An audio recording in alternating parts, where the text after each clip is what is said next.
Sim swap ಎಂಬ ಮೋಸ ಹೇಗೆ ನಿಮ್ಮ ಹಣವನ್ನು ಕಸಿದುಕೊಳ್ತದೆ? ಈ ಮೋಸದಿಂದ ತಪ್ಪಿಸಿಕೊಳ್ಳಲು ಏನು ಮಾಡಬೇಕು? ಸಿಮ್ ಸ್ವ್ಯಾಪ್ ಅನ್ನೋದು ಒಂದು ಮೋಸದ ಜಾಲ. ಜಗತ್ತಿನಾದ್ಯಂತ ಹೆಚ್ಚುತ್ತಿರುವ ಬಹಳ ಅಪಾಯಕಾರಿ ಸೈಬರ್ ಅಪರಾಧ. ಬ್ಯಾಂಕ್ ಖಾತೆಗಳು ಮತ್ತು ಇನ್ನಿತರ ಸೂಕ್ಷ್ಮ ಮಾಹಿತಿಯನ್ನು ಸೈಬರ್ ಅಪರಾಧಿಗಳು ಹೈಜಾಕ್ ಮಾಡುವ ಮೂಲಕ ಮೊಬೈಲ್ ಸಂಖ್ಯೆಯನ್ನು ತಮ್ಮ ವಶಕ್ಕೆ ಪಡೆದುಕೊಂಡು ಮೊಬೈಲನ್ನು ಪ್ರವೇಶ ಪಡೆದು ಅದರಲ್ಲಿರುವ ಎಲ್ಲ ಮಾಹಿತಿಗಳನ್ನು ವಶಕ್ಕೆ ಪಡೆದುಕೊಳ್ಳುವ ವಿಧಾನ. ಇದರಿಂದ ಗಮನಾರ್ಹವಾದ ಆರ್ಥಿಕ ನಷ್ಟ ಸಂಭವಿಸಬಹುದು. ಮೊಬೈಲ್ ಸಂಪರ್ಕ ಪಡೆದ ಎಲ್ಲ ಗ್ರಾಹಕರು ಈ ಎಚ್ಚರಿಕೆ ಚಿಹ್ನೆಗಳ ಬಗ್ಗೆ ಅರಿವಿರಬೇಕಾಗ್ತದ. ಈ ವಂಚನೆಯ ಬಗ್ಗೆ ಶಂಕೆ ಇದ್ದರೆ ತಕ್ಷಣದ ಕ್ರಮ ಅತಿ ಅಗತ್ಯ. ರಕ್ಷಣೆಗಾಗಿ SMS ಮೀರಿದು ಬಲವಾದ ಪ್ರಮಾಣೀಕರಣ ದೃಢೀಕರಣ ವಿಧಾನಗಳನ್ನು ಅಳವಡಿಸುವುದು ಅತಿ ಮುಖ್ಯ.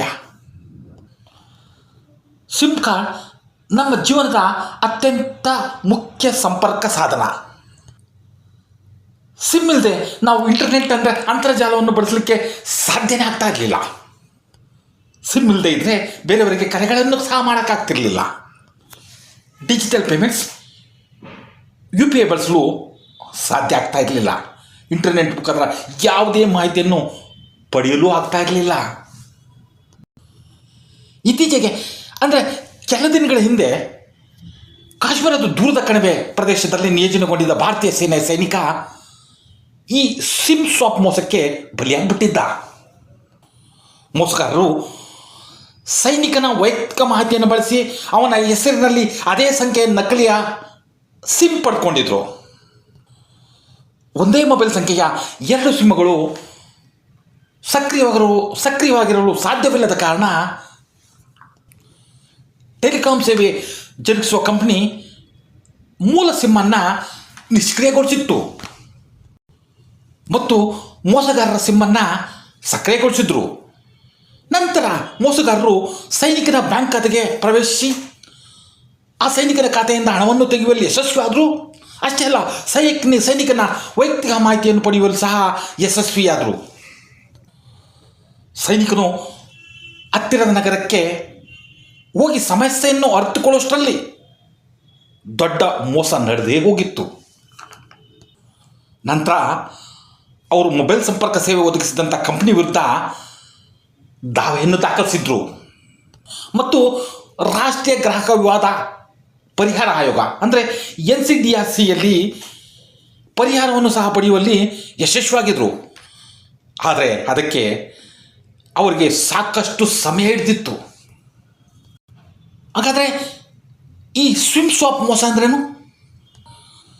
ಸಿಮ್ ಸ್ವಾಪ್ ವಂಚನೆಯು ಗುರುತು ಆಧಾರಿತ ಸೈಬರ್ ಅಪರಾಧದ ಒಂದು ರೂಪವಾಗಿದೆ.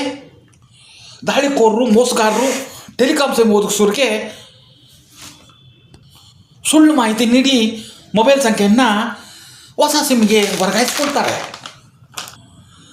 ಸಂಖ್ಯೆ ಕಬಳಿಸಿದ ಬಳಿಕ ಅಪರಾಧಿಗಳು ದೃಢೀಕರಣ ಕೋಡ್, OTP ಮತ್ತು ಕರೆಗಳನ್ನು ತಮ್ಮ ಹಿಡಿತದಲ್ಲಿ ಇಟ್ಟುಕೊಂಡಿರ್ತಾರೆ.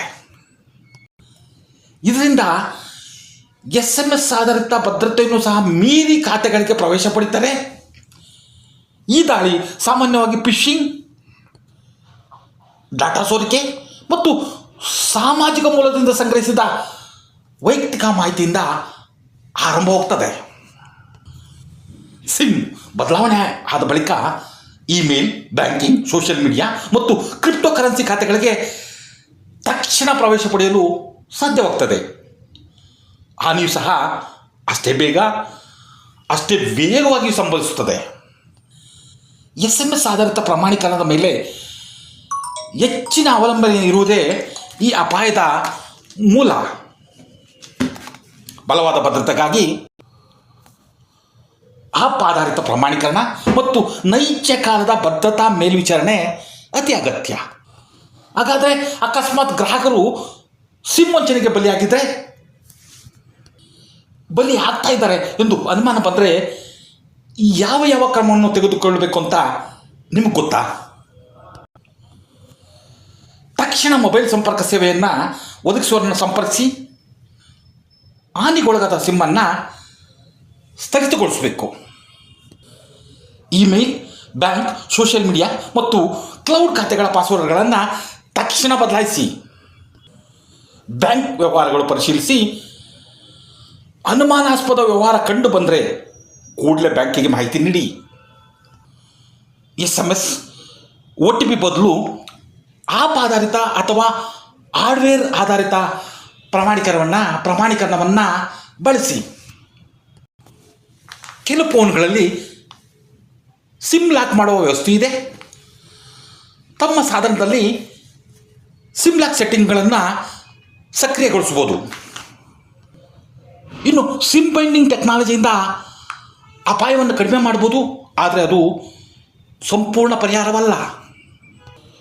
ಒಟ್ಟಾರೆ ಹೇಳುವುದಾದರೆ ಸಿಮ್ ಸ್ವಾಪ್ ಮೋಸವು ಗಂಭೀರ ಸ್ವರೂಪದ ಸೈಬರ್ ಅಪಾಯ. ಆದರೆ ತಕ್ಷಣದ ಕ್ರಮ, ಬಲವಾದ ಭದ್ರತಾ ಕ್ರಮಗಳು ಮತ್ತು ಜಾಗೃತಿಯಿಂದ ಮಾತ್ರ ನೀವು ನಿಮ್ಮ ಹಣ ಮತ್ತು ಮಾಹಿತಿಯನ್ನು ರಕ್ಷಿಸಬಹುದು ಅಲ್ವಾ?